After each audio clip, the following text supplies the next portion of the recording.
All right. Happy book birthday, Ferret. Thank you. It's very exciting. Um, and This is my hello. sixth child, so they're all precious to me. They are all well, but there's always that one that's just kind of special. Yeah, yeah, and that's. I'm going to say for purposes of today, that's this one because this is Oh, the newest really? one. Oh, Yeah, okay. yeah. It's like you Um, can talk about the old ones, but the new ones are the ones that get the most presents. So that's where you pimp cool. Well, them. I'm pretty sure we are live streaming right now, so we should probably actually introduce ourselves. Mhm. Um, welcome to Worldbuilders Weekly. I don't see anyone in the chat yet, but we will, I'm sure, get our usual suspects in a bit. At least I hope so. We should probably verify that we're streaming with somebody, right, Jay? Yeah, Yeah, right. Hey, producer, are we streaming? We supposedly have a producer. Ah, yes. Good. There we are. Our producer says we're live. Good. We'll fix up that introduction in post. Um, I'm Gray. I'm the executive director of Worldbuilders, a nonprofit, geek-centered nonprofit that does all kinds of fun stuff with geek energy and puts it out to the world to try and make a better world. Who are you, strange person to my left? wait, is that me? No, that's a. Okay, go. Hi, I'm Zay. I'm the assistant director here at Worldbuilders, and that's about all the description you probably need. Who is the person? I actually don't know where Underneath. you are related to me. There you are. Do you want to introduce yourself better? Yeah, hi. I'm Ferrett Steinmetz. I cannot tell my left from my right unless I do this thing right here and remember. Yeah. So, yeah, I'm dumb. I am also an author. I've written 6 books. The latest book I have out is called Automatic Reload, which I hope we'll be talking about at some point today, which is being billed as a cyberpunk romance. I prefer to think of it as a maintenance punk, but people don't like thinking about maintenance, so we're going with the romance aspect. So. I mean, I've discovered the older I get, the more of my time is spent on maintenance. So, Oh yeah. that's kind of just how it works. Our Um, audience knows all about that. yeah. um, we are Ferret. You have the speaking of troubleshooting. I mean, everyone on chat, if you were here for the time we spent troubleshooting earlier, you'll be amused to know that in between that troubleshooting and this broadcast, I had one meeting with Zay and another person. Everything worked fine. I got up from my computer, took off my headphones, and put them in to plug them in so I make sure they were charged up. Got back. Ferret showed up perfectly on time. Thank you very much. Love it when all of our guests have been prompt, actually. We've been very lucky with that. Prompter than us in times. But I couldn't hear you. I couldn't hear you at all. And then Zay started her Zoom up, and we could hear her, but she couldn't hear us. So it was a very Midsummer Night's Dream kind of tech nightmare. Um, yeah, right in the middle, which I think is basically what your whole thing is about, Ferret. Yeah, because I mean, basically, as a brief pitch, and then we'll get on to the game of the week, which I'm actually excited about for other reasons. But the brief pitch for Automatic Reload, it's a cyberpunk book about a guy who has basically hacked off all of his limbs and replaced them with armed prosthetics, which are filled with guns that automatically target enemy combatants and cap them at faster than human speed. I mean, like literally, it can target you before your brain can even send the signal down to your finger to pull the trigger, and you'll be dead. But as a result, he's almost completely unaware of any combats that he's in at the moment because they all happen at the speed of car crashes. And like literally, he just, he feels a jerk. There's a bunch of guns firing, and he's either dead or he's not. But the big problem with that is because it all takes place at faster than human speed, it all comes down to his programming skills to make sure he doesn't accidentally kill a passing kid on a bike or to shoot through a window at somebody and take a false shot to kill somebody or Mm-hmm. miss something. So this is a book very heavily about the ethics of programming and very personally about the stress of a programmer who has a situation in which he has to be perfect in terms of getting his gear ready or else innocent people get killed. Oh, you already got an interesting in the chat.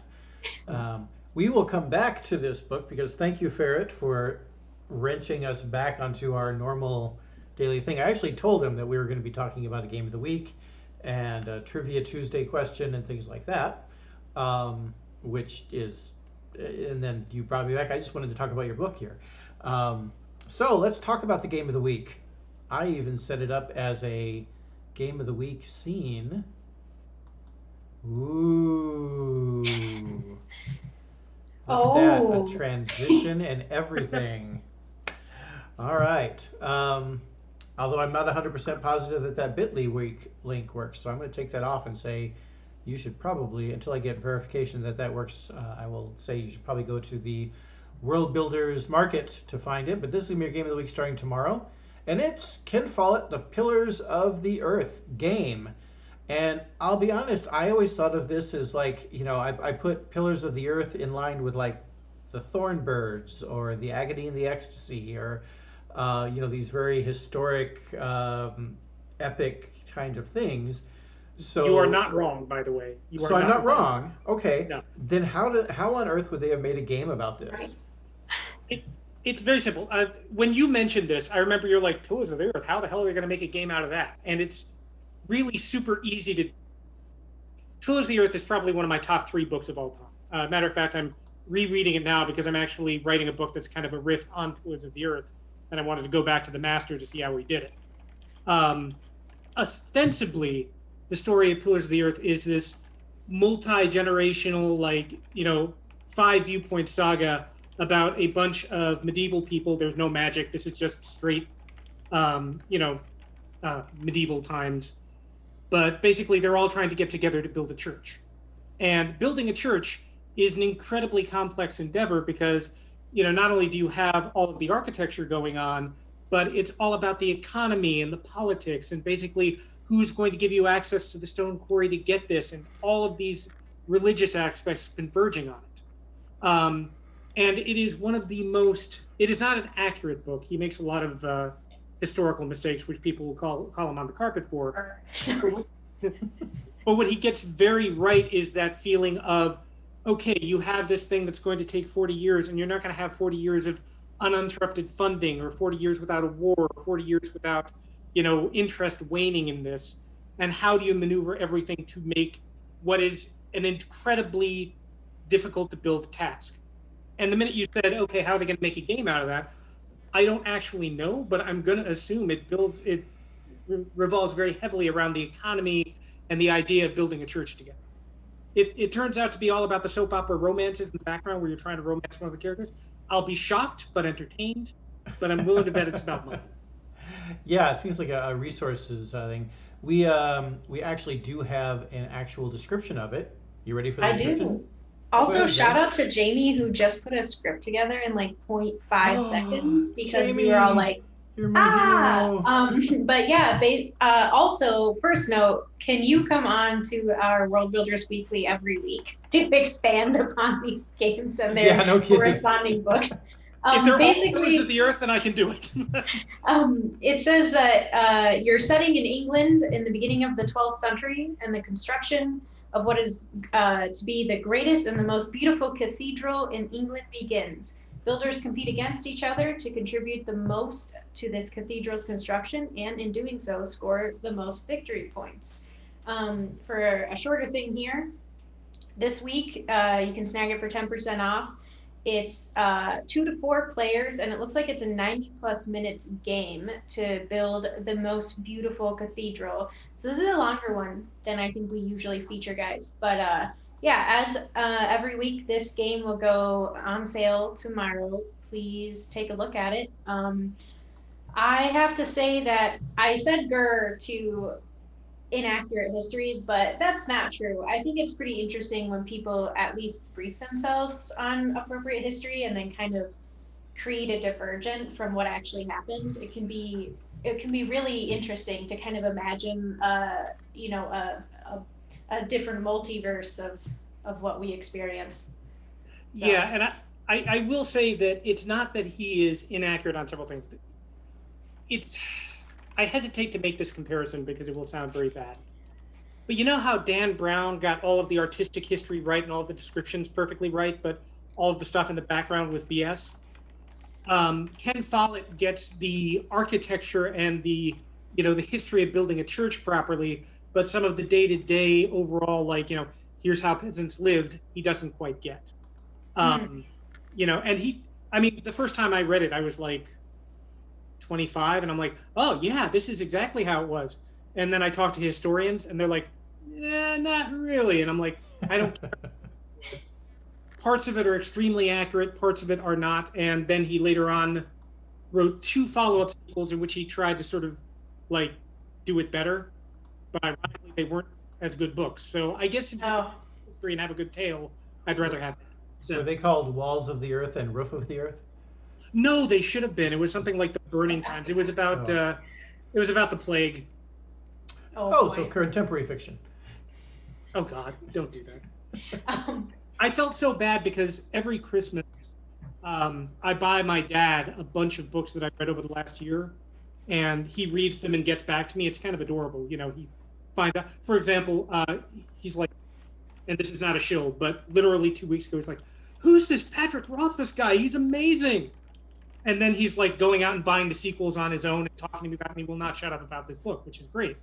But after he got done with the second book, he got onto one of the other books I bought him that I thought he would like, which is Chuck Wendig's Wanderers. And he's like, yeah, I'm ready for some escapist fiction. And I'm like, yeah. Like, that's the one that's about the plague and lots of nasal testing and people. Yep. So I'm like, yeah, you're going to have to step away from that one for a good year, Dad. Yeah. I read Wanderers shortly before everything hit, and actually we collaborated with Chuck Wendig to make one of the T-shirts for our fundraiser, and I had to resist the urge to be like, why did you do this? You jinxed us.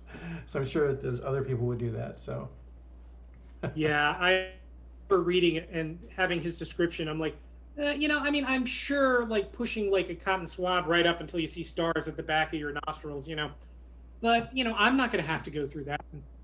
Mm-hmm. Boy, I hope I'm not actually going to have to go through that.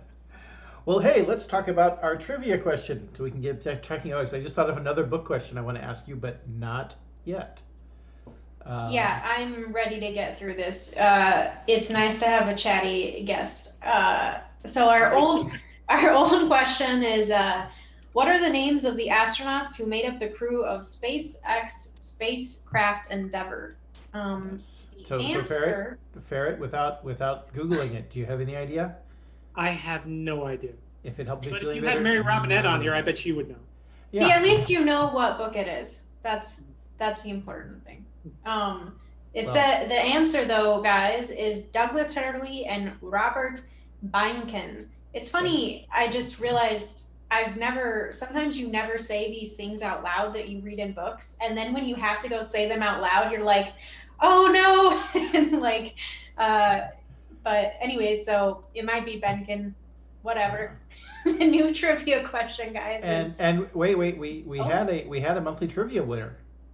Oh yeah, we did. Yeah. I was gonna get after that, I guess, but so our monthly trivia winner. Do you want to say it, Gray? Or do you want Sure. Let's actually talk about how they. So though this is not just the person who answered this question right, or the first person, but we ask a question every week, and we invite people to come in and answer it via one of the Twitter things, not in the chat right here. So when we ask this question a little bit, don't answer in the chat, and you can DM us on Twitter, on Facebook, you can email us or whatever, and we will enter you into a drawing, and at the end of the month, we draw them out, and you can have like 4 chances to win because you answer all 4 correctly, then there you go.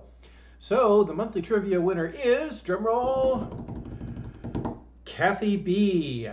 Kathy, we will reach out back to you via direct message with your prize info. So congratulations. Yes, I'm excited. You guys, if you're ever a winner, please feel free to post on social media and tag us. I like to know that people enjoy the prizes they get, and if you hate it, give it to somebody who like it. Don't check out my personal email. The new trivia question is, what is the name of the 1986 movie which features an experimental military robot that gains intelligence when it is struck by lightning. I have no idea. I do know, but I'm not going to give it away. I do know too, and I will resist saying I will resist saying anything else. It's the I feel like I have a hunch. It's the struck by lightning part that I don't think I'm. Well, obviously, Frankenstein is the name of the doctor, remember, not the monster. So, Did you just give it away? Is this? no, I did not. Okay, good. Frankenstein. I think actually, come to think of it, Dean Koontz did write a book about Frankenstein that might have been in '86, but it's the one that I actually torment my partner with because she was a fan of the original Frankenstein, and when she found out that Dean Koontz had written a popularized version of it, she was horrified. I've read the book, and it's not bad. I mean, it's fun, but if you are a purist for Mary Shelley, it can be a little aggravating. I feel like I'm a purist, but boy, do I love me some Gene Wilder and Young Frankenstein. That is the best Frankenstein film adaptation. That is true. It definitely is. That's earlier though. That must be like early 70s, if it's Gene Wilder in his popularity. But anyways, I needed to redeem myself because I'm like, it's not the age of the movie that I can't identify. Trust me, even by 80s standards, this is a D-list movie. I remember because I was alive during it. That's it. There are not a lot of films in the 80s that I'm a huge fan of, and I think it's mostly because the music that they use to really intensify the moment now feels super ironic and weird and hilarious. Yeah. I have to say that I actually love like bad 1970s science fiction, not like Star Wars, but like Logan's Run and Soylent Green and terrible films there, because they are slow as crap and they all have the same like really 70s synthesizer idea of what the future sounded like. So yeah, I'm totally with you. Yeah. Yep. Yeah. A different version of basically the same woman, like just helpless. Well, they didn't invent other women until like the late 1980s, so you know. Right. Definitely, we didn't exist in individual settings. Yes. Right. It's I mean, they hadn't invented the Bechdel test yet, so obviously, if you don't test for it, it doesn't exist. Isn't that how that goes? So let's talk about other fun properties. That was a great segue. Yeah, thanks. Smooth. Yeah, exactly. I like how to do that. I'm actually going to focus on this book. I'm just going to go back to the scene where we have the book up in the frame. Boom! Look at that. Woo! I know I'm subtle, Mecha-Moogle. I'm very, very subtle in my politics. So I guess we should focus on automatic reload. Like, I want to sit here and geek out about all your books. Hey, I can actually talk about other books you've written so people can then go on the long tail and enjoy those. So this is his newest book. But most people, I think, would be familiar with you for your Mancer trilogy. Yep. And do you want to just, I don't know what the short version of that is. The thing about that I've learned about being an author is I suck at elevator pitches, but I'm forced to make them so often that I kind of get there. But this is not an elevator pitch. So I have a trilogy called the Mancer trilogy, which is 3 books: Flex, The Flux, and Fix. And the pitch for it is, in this universe, magic works by obsession. So if you are an absolutely crazy cat lady and you accumulate, like hundreds of cats and dote on them and take care of them, think about them day and night, eventually physics wears away and you become a philomancer. But the trick is, at that point, you are literally clinically insane and all you care about is cats. So you're not taking over the world, you're just creating extra dimensional pockets to house more and more cats and keep them alive. So magic is a very, very strange thing, and it's very intensely personal. In the Mancer series, lead character is actually basically an insurance claims agent who becomes a bureaucramancer who learns to do great magic through his own paperwork. So he can literally backdate packages, so he thinks about something, it's delivered on his doorstep at the moment. He can change driver's licenses, he can do all of these crazy things. except that magic has backlash consequences. The greater the magic, the more bad backlash you save. And when his daughter gets burned horribly in a fire, which he himself caused, he has no choice but he can't fix it with his bureaucracy, so he has to go out and start learning how to make magic drugs in order to sell them. So if you want the real elevator pitch, it's Breaking Bad with wacky goddamn magic is what it is. That is really good. And I guess I can't spoil it, but I will say it has one of the most innovative uses of pastries that has changed the way I look at pastry permanently. Good. As a major plot point. So that's Well, why I won't spoil it, but it's amazing. I will say that literally I had written probably 8 different books before I sold the Manser trilogy. It was my first one. And essentially, I had written 8 books and I was writing to the market and I was writing like these grand fantasies and things that would be easy sells. And then one day I'm like, fuck it. I'm going to write a book that's about video game magic and bureaucracy magic and donuts, specifically Dunkin' Donuts. And I have so many people asking me because of this. It's like, did Dunkin' Donuts pay you to write this book? I'm like, no, I'm from New England. We live on Dunkin' Donuts. It is the one true donut. That's all we've ever done. Oh, I feel sorry for that particular. That's a whole other. We will set that aside. I'll be honest with you. I had forgotten about the fact they were Dunkin' Donuts. I just think of them as the epitome of the good donuts. You know, my donut to rule them all is the ones from Lane's Bakery in Madison, and they don't pay me to give them a what is the word for that? Plug. They don't pay me for honestly, that. the best donuts in the world are from what's that one in Oregon? Voodoo? What? Voodoo Donuts? Voodoo Donuts. But there's also the Glory Hole in Toronto. Glory Hole donuts are really, really good. I'm going to leave that one hanging right where I will say that is the name of the shop. You can look it up. There's no jokes around it. They're Cool. wonderful things. I have a question before we get really into this book. You gave us your elevator pitch of it earlier.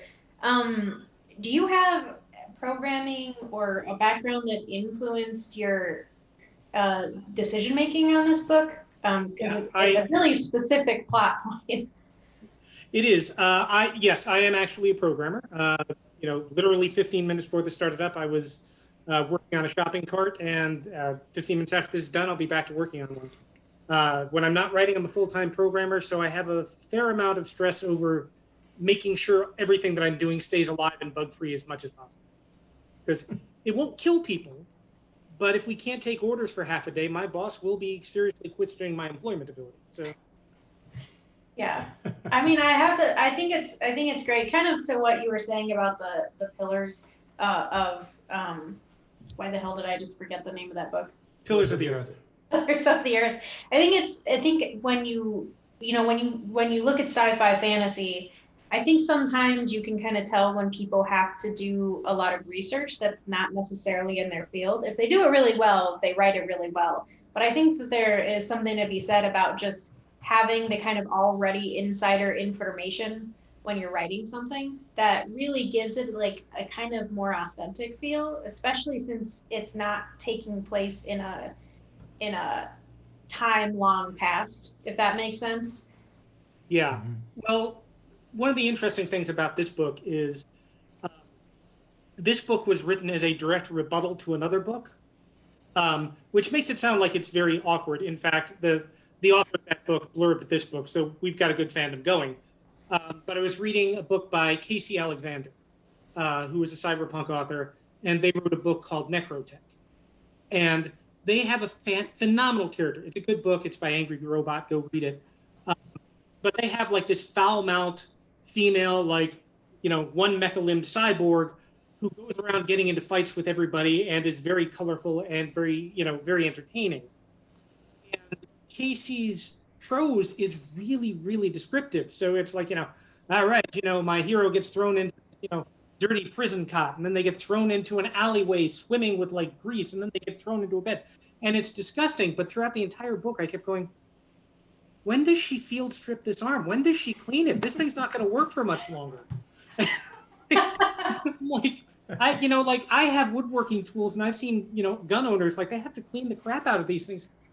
This is just a magic cyber limb. So I'm like, I want to write about what it would be like to have a real cyber limb, which is to say, when you're like, oh crap, I just got out of a firefight. Now I have to like replace the batteries and, clean out all the carbon scoring and all of the other stuff. And that's where the seed of this novel came from. That is Wow. amazing. Yeah, sorry, I didn't mean to stun you there.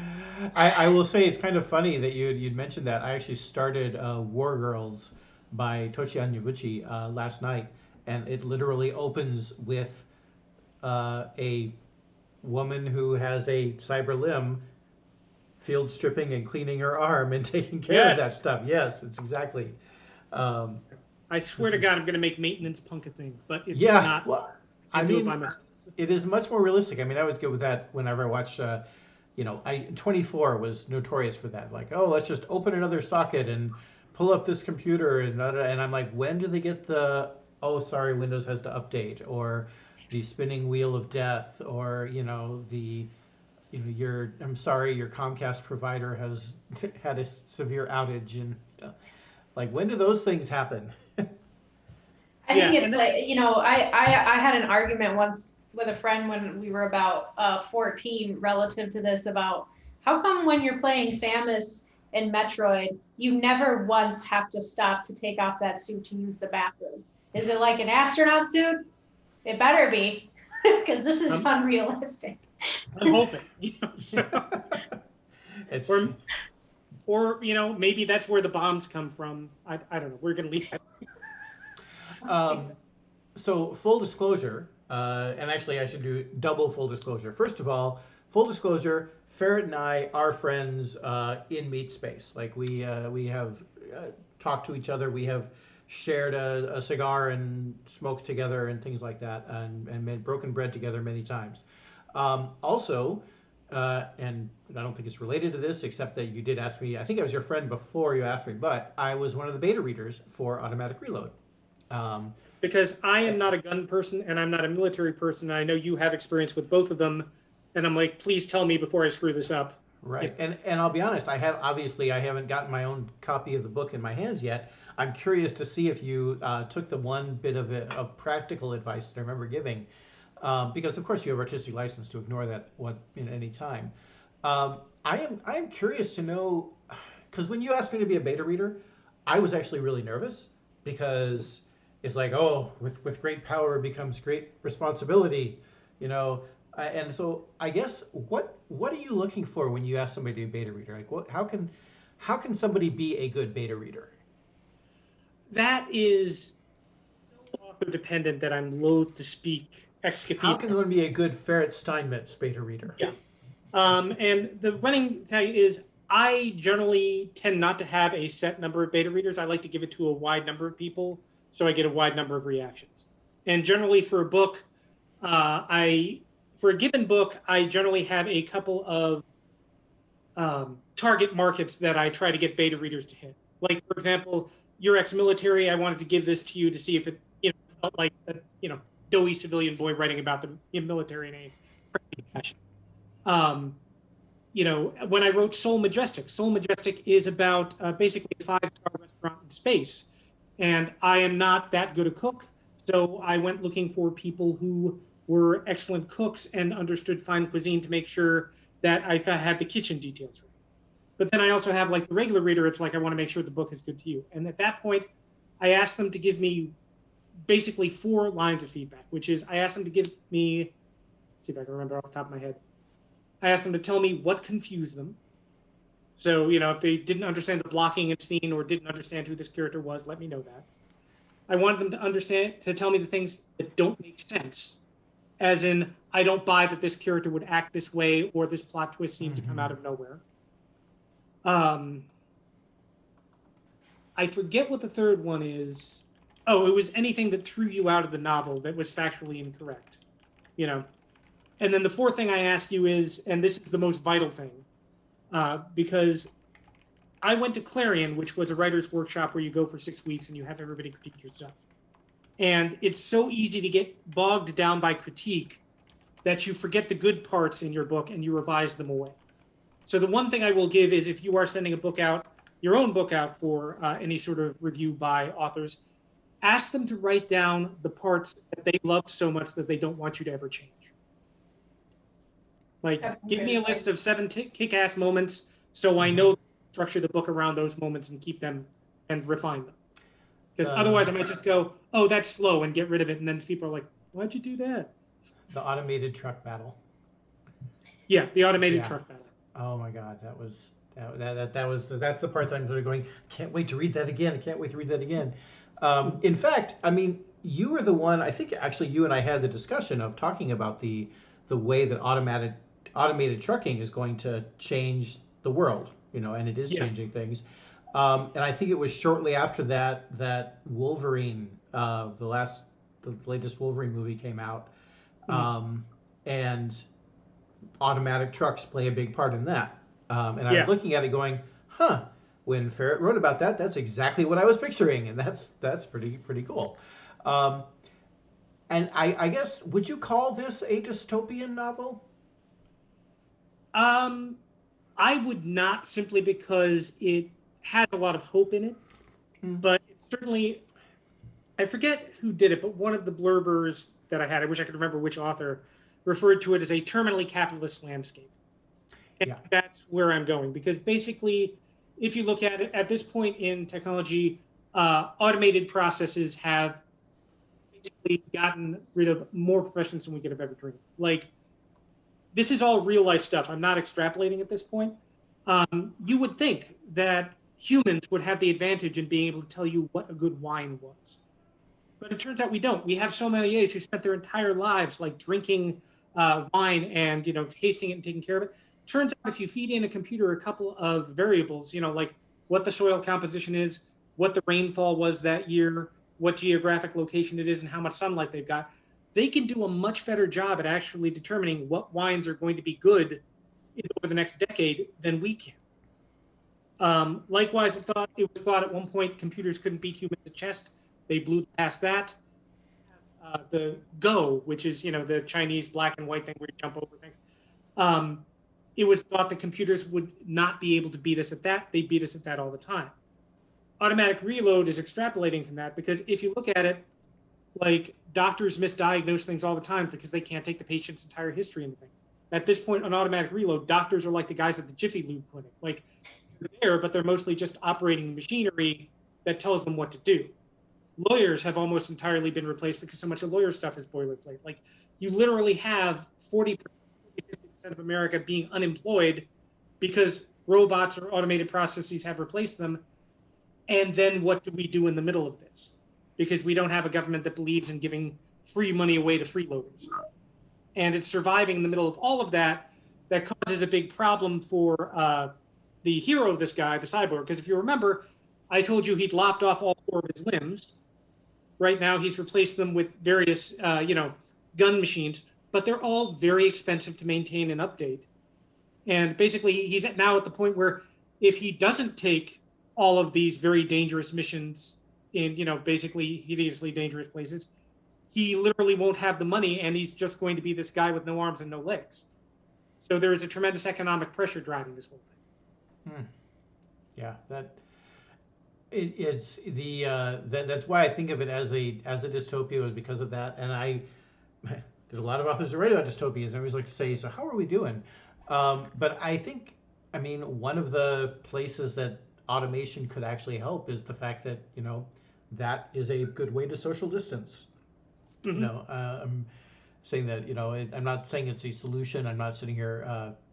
Well, actually, I do actually believe in automation. I tend to think that if your job can be done by a robot or computer, and it's not one that you enjoy, that it should be. I definitely think there's a space for people to do what they enjoy, so that you can go find something that brings more meaning to you. Enjoy is not necessarily the right word to that, but that's my own personal thought of that. In that kind of situation where so many things are automated, what are the qualities? What is the role of a person? What becomes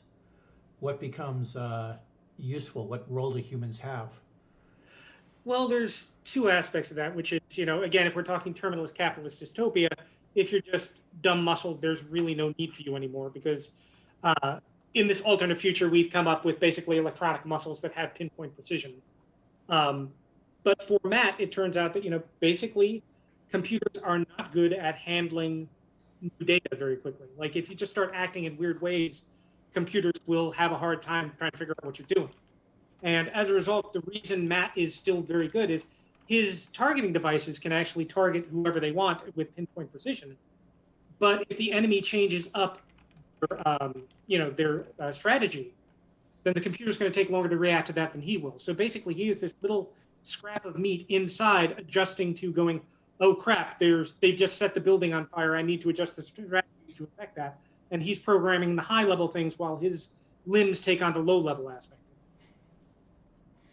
How? Okay. So Sure. I'm curious when it comes to this. Obviously your book goes into some detail, but how much of this type of environment and world do you personally create to write the story around that doesn't make it into the book? Or does everything you write make it into the book and it's kind of just something that keeps trailing off itself? Does that make sense? I guess how much world building do you do aside from what makes it into the novel? Basically, all the cool world building makes its way into the novel. Because if I think of something really cool, I'm going to make an excuse to have the plot bring you there. So, yeah, I mean, one of the things that I read in a review this morning that was a complaint about the book is they're like, well, aside from Matt, we don't see a lot of the world outside from Matt's perspective. And I'm like, well, one, it's a first-person narrative book, so no. Right. But two, I mean, basically, that's his thing. If you want the perspective of what it's like outside, just picture you're out of work and the government's only kind of grudgingly giving you, just enough to stay alive with a lot of arguments in Congress. And that's going to be kind of depressingly close to a lot of the people who are watching this right now. So, I don't know if you see that future. Yeah. Yeah. And then if I can steal one more question Sure. from Gray, I'm curious when you kind of going back to when you're doing people for beta reading, when it comes to specifics in the book, obviously you're gonna ask people that do specifics, but how do you choose writers for just general overview for beta? I have a newsletter which goes out to whoever signs up for it at my site. And basically, periodically, if I have something that needs to be beta read there, I will send out a newsletter that said, will you please read my new book about rope wrestling? Full disclosure, I'm writing a book about rope wrestling. And, usually I get like probably about 30 or 40 people who claim, oh yeah, I'll read it. And if you're lucky, like 6 or 7 of them will, because reading a novel is a lot of work. And then they get back to me and they get a lot of varied perspectives from it. So that's great. I'm just curious. I was just curious because it's like, oh man, you almost don't want to reach out to everyone as a friend because you're almost afraid that they'll give you this like weird biased opinion. But having a newsletter, that's a great way to dispose or to use what's at your fingertips. I mean, I would have told him it was crap. Yeah. Well, also there's the fact that I am tremendously socially anxious. Like, basically of bugging people or being seen or all of these other things. So going around to my friends going, hey, would you do me a favor? I will have a heart attack and die. Put it out to a bunch of strangers and they're like, oh yeah, I'll tell you. I'm like, great, okay, fine, we're done. But actually, if I can use that, I didn't mean to do that, but this is a great segue. Because I want to use that to talk about. I myself, the other thing that I write about that I don't need any unfortunate research on this is basically, the book is actually towards calling it a cyberpunk romance. Mainly because Matt is, we've been talking about him. He's the big cyborg guy running around doing missions, totally driving himself insane because he's vowed he's never going to hurt another innocent again. And yet one wrong bug line of code will destroy somebody. He takes a mission that he knows is a bad idea, but it has a lot of money, where he's just tasked with escorting a package. The package turns out to be a woman who's been kidnapped in order to be turned into a genetic killing machine by, basically a huge international evil consortium. And basically, in the middle of it, he's like, okay, I can't do this anymore. Breaks her out of confinement. Turns out she has panic disorder. And now she's basically in charge of a body which has been genetically engineered to act faster than machine speeds and incredibly fast, incredibly dangerous. And if you have panic disorder and you accidentally lash out and hit people when you're, in the middle of a thing, that's a really bad idea when you're dealing with somebody who can punch through a head and through a wall. And the reason that I wanted to talk about this is because there's a lot of technology in this, but a lot of this book is actually the romance between Matt, the lead character who has PTSD from seeing people killed through drone strikes, and this woman who is now in a body she does not control with a panic disorder that she's never been in control of. In fact, she signed up for this technique to try to get rid of her panic disorder, and things just got worse. And what's really going on at the heart of this is a very human discussion between two people who have serious mental illnesses and are actually trying to fix things and not be shot by everybody, and are also falling in love but can't afford to admit it because they're mentally ill. Yeah, you actually stole my segue because I was going to ask about that. Oh, sorry. No, that's great. I mean, that's a dare perfect you. segue. I know. Want to talk I mean, about your book. and yeah, but I thought, I mean, I was going to say, we were focusing so much on the technological part of things that it made me wonder, when, the neuro-atypical people doing things that, doing these things in spite of the obstacles. I mean, it wasn't just, oh my God, it's a big scary thing out there that's in my way. There's these big scary things inside my own head that I have to get past as well. And I mean, half the time I was cheering that as much as when they blew away the big boss kind of thing. How did you shape that kind of arc? I mean, did you have to do more research in some of it? Because I know, I mean, I think PTSD is a big part of it as well. It is, So, yeah. I did do some of it. I did do a fair amount of research into PTSD, but I also have traces of PTSD. Not full blown as other people had, but I had open heart surgery for triple bypass about 6 or 7 years ago. And you can get PTSD from recovering from that, especially when the doctors don't tell you you're going to come to on a breather tube. That means everything is okay. They didn't let me know that. So I had about 12 hours where I was completely panicked and helpless and unable to talk. So that left a little scar there. So, but I did a lot of discussion on, I forget the exact term, but if you're a drone pilot, you can get PTSD from remote combat, because after you drone strike somebody, you don't just blow them up and drive away, you fly away. Generally, you've gotten a target. If you get a valuable target, often their friends will show up afterwards to see, your dead body. And so basically Matt would have to circle around the site, watching the people he'd killed for several hours to see if anybody else show up. And that's tremendously damaging for drone strike operators. And at the time, I was dating somebody who had panic disorder, so I got to watch her in close-up detail. So I got a lot of, ideas of what that was like. And what I wanted to do was I wanted to write a book about two people with mental illnesses where love did not conquer all, where they did not just, get into a problem that hammered on their particular panic points, and then they just muscled through and went through it. At several parts in the book, both of these characters actually break down. There's one point in the book during which, basically Matt is in the middle of a huge firefight, and he's having a complete panic attack, and he dissociates and shuts down. But because it's all automated, he's just being carried around in this while there's a huge battle going around. And I wanted to have something very compassionate where two people understood each other, because it's very hard to date somebody who is mentally ill without that really fundamental knowledge that your brain can go out on you like a trick knee. You can just be perfectly good one day, and then Sunday you'll look out the window and go, I should just kill myself. And then you have to walk your way back from that. And what I wanted to have is a novel between two people who weren't going to fix each other, but could help each other because they understood the challenges so intimately that they became each other's confidants. Wow. And I think that I don't know. I mean, I obviously knew something about this, but one of the things I think is great is that there were half the people that were like, well, I like science fiction that has more of a human character driven, that kind of thing.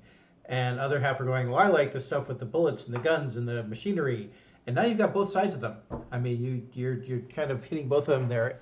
It's so well done, and I'm really looking forward to seeing other people read this book. Well, thank you. Yeah, no, it's unfortunately at one point, a publisher made me an author, and they said Ferrett's a quirky author, and we want to help grow his brand. And I was like, yay, quirky! And I'm like, oh wait, from a marketing perspective, quirky is the least thing you want to hear. But I write very strange books, and when they said that this is a cyberpunk romance, yeah, there's a lot of James Bond style action in here, but there's also a lot of real, at least what I hope is real discussion of like what sort of damages can technology do to somebody and how can it heal somebody. Mm-hmm. Yeah, I really appreciate that storyline of like, love's not gonna fix you. Like, you have to take care of yourself and your brain, and it's more important to have the support than to have someone who's gonna act like your savior. So that's a great kind of adage. Yeah, I really wanted to make sure it wasn't the kind of thing where they just fall in love and that heals all and that gets it done. You know, basically throughout the entire book, the challenges are not so much the outside world as the inside world. Mm. And I wanted to make that a reality as much as I could. Because, you know, people are like, oh, Ferrett, you know, you managed to write books, you're so productive and everything like that. I'm like, I am a serious depressive. Once a year, I go into an 8-week period where, you know, basically I have seasonal affective disorder. I have to be talked out of killing myself or, you know, take drugs to make sure that I don't. I can just get depressed on a normal basis. It's not that any of this goes away. It's just that you learn to build structures that allow you to function almost automatically through that thing. So when they said automatic reload is the title, I'm like, okay, good enough. That seems about appropriate for somebody who's dealing with that. Yeah. Do you think that given the time that we're in, your book, it can be perceived differently than if we weren't going through a weird, I mean, not just COVID, but in the political sense, things that we're going through? I think it's impossible to really tell. You know, one of the things that is just, when I wrote the third book in the Manser trilogy, I was writing it in May of 2016. And like, you know, at that point, the candidates were already set in stone. Like we had an idea of what was going on. And effectively in my fictional world, I got to choose who was going to be president. You know, and I chose wrong, but, you know, there was a time where like the book that was coming out right after Donald Trump got sworn in, was a huge dystopia, basically set hundreds of years of future of a crumbled thing. And it did not sell particularly well, I'll be honest about that, in part because I think right after Donald Trump was sworn in, I don't think anybody was looking for dystopian fiction. So this is a little bit more light escapism because, yeah, we've talked a lot about the heavy stuff, but there's also a lot of media references and, you know, there's a lot of jokes in there, you know. I'm hoping it'll come off well, but I honestly have no idea how it's going to, what I wrote back then is going to interact with the real world today, if that makes any sense. Mm-hmm. I just wanted to ask you about your nails. Yeah, you can't. Oh no! Yeah. No, if you go to my website at theferret.com, I make a point of having pretty princess nails all the time. You know, and I have them hand painted different shades and different themes by my mad manicurist, Ashley, who is brilliant. She's done like Wonder Woman nails. She's done Star Wars nails. She's done fireworks nails. They're all brilliant. And in the time of COVID, she can't come out. And I didn't think about that. That makes sense. Yeah. Well, that's fine. People can still get a view of them. Yeah, but I can't have them, and it's driving me crazy. Yeah. Sorry to bring it up. No, that's okay. I took your joy away with one question. And it was my fault because I told her that she would be interested in it. Yeah. Yeah. No, actually, it's funny because I mentioned earlier in the stream I do woodworking, and quite often if I do something interesting, I'll send pictures to friends of mine who I think would be interested in it. And at one point, I sent out a picture of me holding like a wooden joint that I had made.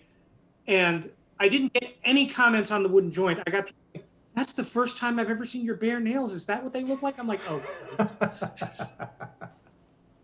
Oh boy. Yeah. Yeah. That makes sense. But yeah, I can give you the link if anybody's interested here. So, Actually, our producer already put it into the chat. Excellent. Ferret's Pretty Princess Nails a Gallery is the blog post. So I know that this is like just one. You're having a virtual book tour of sorts. What's your next stop? At 7:00 tonight, I will be doing a reading and interactive discussion at the Cuyahoga Public Library, which is literally the library in the town in which I live. So it's nice to do some local stuff there. Local. And then on Thursday, I will be doing an event at Tubby and Coos. And then the week after that, sometime, I think the first week in August, I will be doing an Ask Me Anything on Reddit, which I am braced and ready for. So excellent. Sounds like fun. Well, we certainly we're looking forward to having it in our area, and hopefully we can get some to you to sign too, so we can sell some signed copies. I will absolutely sign copies, and if anybody wants to buy anything, I will sign whatever name you want. I will pretend to be Patrick Rothfuss. I have. Shh. No, yeah. Thank you so much for coming on. We're coming to an end here, and I just want to make sure that anybody who hangs out in the chat doesn't have any particular questions. Thornton Text has one. Any chance of a Soul Majestic follow-up? Probably not. I love Soul Majestic with all my heart. Soul Majestic is the book that I wrote about fine dining in space. And basically, if you'll think of it as Anthony Bourdain meets Willy Wonka meets science fiction, that's where it's going for. But it was a weirdy novel. It did okay, but I don't think it's doing well enough to warrant a sequel. And honestly, not sure what else I could say about that world. I'm curious because your books are so you paint very visual and great action scenes and stuff like that. Have you ever considered like the graphic novel world? I know if I asked you about TV, you'd have to say, well, I can't talk about that right now. So I'll ask you about graphic novels because maybe you can talk about that. I can say about TV. Nobody's had any interest. If you're interested, call me. But, no, I've thought about doing graphic novel stuff, but I did web comics back in the 2010s, back in the early 2000s, because that's what we all did back then. We just did web comics and hung around on MySpace. But it turns out that working with an artist is a lot harder than I thought, and not from an emotional perspective. It's just like, writing scripts and hooking up with artists who are really, really good. I haven't really, it's a whole interviewing process to find somebody who be able to convey your vision of it. And then it's a whole other process to figure out how to write to their strengths so you can come up with something. And I've been concentrating on novels. Like if there's any artists out there who want to work with me, absolutely get in touch. I'd be thrilled to talk to you, but I haven't been going out and seeking it. Gotcha. Thornton Tix had a follow-up question about Soul Majestic, which is, did you get any chef shout-outs from the book? I did not, and I'm heartbroken on that one because 11 Madison Park, if you're not familiar with it, it's a 3-star Michelin restaurant in New York, widely viewed as one of the top in the world. And I went there, and as part of the research, for the record, if you're a writer and you can go to all the places you want and write a book about it, you can write it off on your taxes. Top tip. But I went there and told them I was writing a book, and they took me behind the scenes and actually gave me a tour of the kitchen, complete with a custom dessert they'd made for us, because they are on their game. They're incredible. And then I sent them a copy of the book, and I'm like, hey, you did this. And I was hoping they'd at least, write back to me and say, hey, that's cool, but they did not. But on the other hand, I will say that I went to them that day, and they gave me that dessert. And then we got out of the restaurant, and we discovered that we'd won front row tickets to Hamilton that day. So that's the day I burned up all my luck, and I've never gotten anything since. So Yeah, that would take it up. Yeah. Well, Thornton Tech says, "Give it time, it'll happen." Yeah. Okay. All right. Big fan there. So cool. Well, thank you again for coming and hanging out with us. It's always a pleasure. I mean, I just this is a case where my personal enjoyment got to overlap with my professional enjoyment. It's good to see you, Ferret. All right, good to see you too. Yeah, Yeah, Thank you. I think it's really nice to have an author who's so passionate about talking their own book, because often what happens is they've like talked about it so much they're pretty talked out. But no, it's Oh, nice. sorry. I just turn on and I blather. Sorry about that, but I'm glad we're No, here. no, it's definitely a plus. I mean, we're here to chat. So thank you for being here. All right, thank you so much. Thank you. And for all of those at home, thank you all for being on our debut brand new computer thing. We have, this is actually, Ferret, I'm in my uncomfort zone. I'm using a Windows computer to talk to you Oh, I'm right so now. sorry. It's terrible.